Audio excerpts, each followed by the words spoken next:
ಸಿಂಹ ವಿಷ್ಣುವರ್ಧನ್ ಅಭಿಮಾನಿಗಳಿಗೆ shocking news. Abhiman ಸ್ಟುಡಿಯೋದಲ್ಲಿದ್ದ Vishnuvardhan ಸಮಾಧಿಯನ್ನ ತೆರವು ಮಾಡಲಾಗಿದೆ. ಅಭಿಮಾನ್ ಸ್ಟುಡಿಯೋದಲ್ಲಿ ನೂರಾರು ವಿಷ್ಣು ಫ್ಯಾನ್ಸ್ ಜಮಾವಣೆಗೊಂಡಿದ್ದಾರೆ. ಯಾಕಂದ್ರೆ ಸಾಹಸ ಸಿಂಹ ವಿಷ್ಣುವರ್ಧನ್ ಅವರು ನಿಧನ ಹೊಂದಿದಾಗಿನಿಂದ ಇವತ್ತಿನವರೆಗೂ ಕೂಡ ಅವರ ಒಂದು ಸಮಾಧಿ ವಿವಾದ ಆಗ್ತಾನೆ ಇದೆ, ಚರ್ಚೆಗಳು ಆಗ್ತಾ ಇದೆ. ವಿಷ್ಣು ಸಮಾಧಿ ನಿರ್ಮಾಣಕ್ಕೆ 16 ವರ್ಷಗಳಿಂದ ಫ್ಯಾನ್ಸ್ ಹೋರಾಟ ಮಾಡ್ತಾ ಇದ್ದಾರೆ. ಯಾವುದಾದ್ರೂ ಒಂದು ಪ್ರತ್ಯೇಕ ಜಾಗವನ್ನ ಕೊಡಿ, ಅಲ್ಲಿ ನಾವು ನಮ್ಮ ವಿಷ್ಣುವರ್ಧನ್ ಅವರ ಸಮಾಧಿಯನ್ನ ನಾವು ಸ್ಥಾಪನೆ ಮಾಡ್ತೀವಿ, ಅಲ್ಲಿ ಪೂಜೆಯನ್ನ ಮಾಡ್ಕೊಳ್ತೀವಿ ನಾವು ಅಂತ. ಆದ್ರೆ ಇದುವರೆಗೂ ಕೂಡ ಯಾವುದೇ ಅಂತ್ಯ ಸಿಕ್ಕಿಲ್ಲ. ಸದ್ಯಕ್ಕೆ ಈಗ ಅಭಿಮಾನ್ ಸ್ಟುಡಿಯೋದಿಂದ ವಿಷ್ಣುವರ್ಧನ್ ಸಮಾಧಿಯನ್ನ ತೆರವು ಮಾಡಲಾಗಿದೆ. ಸದ್ಯಕ್ಕೆ ಈಗ ನೂರಾರು ಫ್ಯಾನ್ಸ್ ಅಲ್ಲಿ ಜಮಾವಣೆಗೊಂಡಿದ್ದಾರೆ. 16 ವರ್ಷಗಳಿಂದ ನಿರಂತರವಾಗಿ ಫ್ಯಾನ್ಸ್ ಹೋರಾಟ ಮಾಡ್ತಿದ್ದಾರೆ. ಆದ್ರೆ ಸಮಾಧಿ ತೆರವಿಗೆ ಕೋರ್ಟ್ ಮೊರೆ ಕೂಡ ಹೋಗಿದ್ರು ಬಾಲಕೃಷ್ಣ ಮತ್ತೆ ಮಕ್ಕಳು. ಈಗ ಪೊಲೀಸ್ ಭದ್ರತೆಯಲ್ಲಿ ವಿಷ್ಣುವರ್ಧನ್ ಸಮಾಧಿಯನ್ನ ತೆರವು ಮಾಡಲಾಗಿದೆ. ನೀವು ಹೇಳಿದ್ರಿ ಅಭಿಮಾನಿ ಅಂತಲ್ಲ ಸರ್, ನಾನು ಅವ್ರ ಮನೆ ನಾಯಿ ಸರ್. ನನ್ನ ಯಜಮಾನನ ನಾಯಿ. ಯಾರು ಆಡ್ಕೊಳ್ಳಿ ಯಾರು ಬಿಟ್ಕೊಳ್ಳಿ ಗೊತ್ತಿಲ್ಲ, ನನಗೆ ಅನ್ನ ಹಾಕಿದ್ದು ದಣಿ ಸರ್ ಅವರು. ನನಗೆ ಅನ್ನ ಹಾಕಿದ್ರು. ನಾನು ಇವತ್ತು ಸೂರಿದೆ, ನನ್ನ ಹತ್ರ ದುಡ್ಡಿದೆ, ನನ್ನ ಹತ್ರ ಕಾರಿದೆ, ಎಲ್ಲ ಆ ಯಜಮಾನ ಇಟ್ಟು ಭಿಕ್ಷೆ ಸರ್.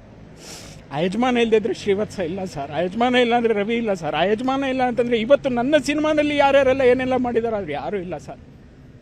ಅಭಿಮಾನಿ ಅಲ್ಲ ಸರ್ ನಾನು, ನನ್ನ ಯಜಮಾನನ ನಾಯಿ.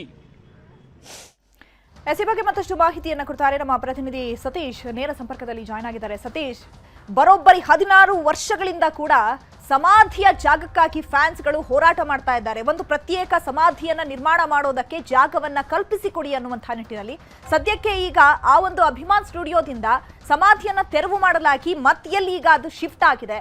ಮುಂದಿನ ಈ ಚರ್ಚೆಗಳು ನಡೀತಾ ಇರುವಾಗಲೇ, ಪ್ರತಿಭಟನೆಗಳು ನಡೀತಾ ಇರುವಾಗಲೇ ಯಾವ್ದಾದ್ರೂ ಒಂದು ಜಾಗನಾದ್ರೂ ಸಿಗುತ್ತಾ ವಿಷ್ಣುವರ್ಧನ್ ಅವರ ಸಮಾಧಿಯನ್ನ ನಿರ್ಮಾಣ ಮಾಡೋದಕ್ಕೆ?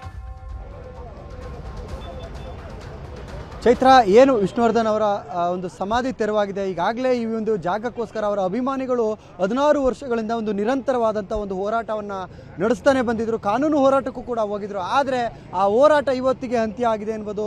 ಈಗ ಆಲ್ರೆಡಿ ಅವರು ಅಭಿಮಾನ್ ಸ್ಟುಡಿಯೋದಲ್ಲಿದ್ದಂಥ ವಿಷ್ಣು ಸರ್ ಅವರ ಒಂದು ಸಮಾಧಿ ತೆರವಾಗಿದೆ.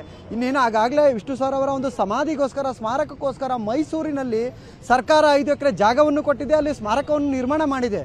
ಆದರೆ ಅವರನ್ನು ಎಲ್ಲಿ ಒಂದು ಮಣ್ಣು ಮಾಡಿದ್ದಾರೆ, ಅವ್ರನ್ನ ಎಲ್ಲಿ ಅಂತ್ಯಕ್ರಿಯೆ ಮಾಡಿದ್ದಾರೆ, ಆ ಒಂದು ಜಾಗ ನಮಗೆ ಒಂದು ದೇವಸ್ಥಾನದ ಸಮಾನ. ಆ ಒಂದು ಜಾಗ ನಮಗೆ ಬೇಕು. ಆ ಒಂದು ಜಾಗದಲ್ಲಿ ನಾವು ಅವ್ರನ್ನ ಪೂಜೆ ಮಾಡಬೇಕು. ಅದಕ್ಕೆ ಎಷ್ಟು ದುಡ್ಡಾದರೂ ಕೂಡ ಸರ್ಕಾರ ಕೊಡೋದು ಬೇಡ, ನಾವು ಅಭಿಮಾನಿಗಳು ಕೊಡ್ತೀವಿ ಅನ್ನುವಂಥ ನಿಟ್ಟಿನಲ್ಲಿ ಹೋರಾಟ ಮಾಡ್ತಿದ್ರು. ಈ ಯಾವುದೇ ಹೋರಾಟಕ್ಕೂ ಮಣಿಯದಂತಹ ಬಾಲಕೃಷ್ಣ ಅವರ ಮಕ್ಕಳು ಈಗ ಕೊನೆಗೂ ವಿಷ್ಣುವರ್ಧನ್ ಅವರ ಆ ಒಂದು ಸಮಾಧಿಯನ್ನು ತೆರವು ಮಾಡುವ ಮುಖಾಂತರ ಇಡೀ ಕನ್ನಡ ಚಿತ್ರರಂಗವೇ ತಲೆ ತಗ್ಗಿಸುವ ರೀತಿಯಾದಂತಹ ಒಂದು ಕೆಲಸವನ್ನು ಮಾಡಿದ್ದಾರೆ ಅಂತಾನೆ ಹೇಳ್ಬೋದು ಚೈತ್ರ.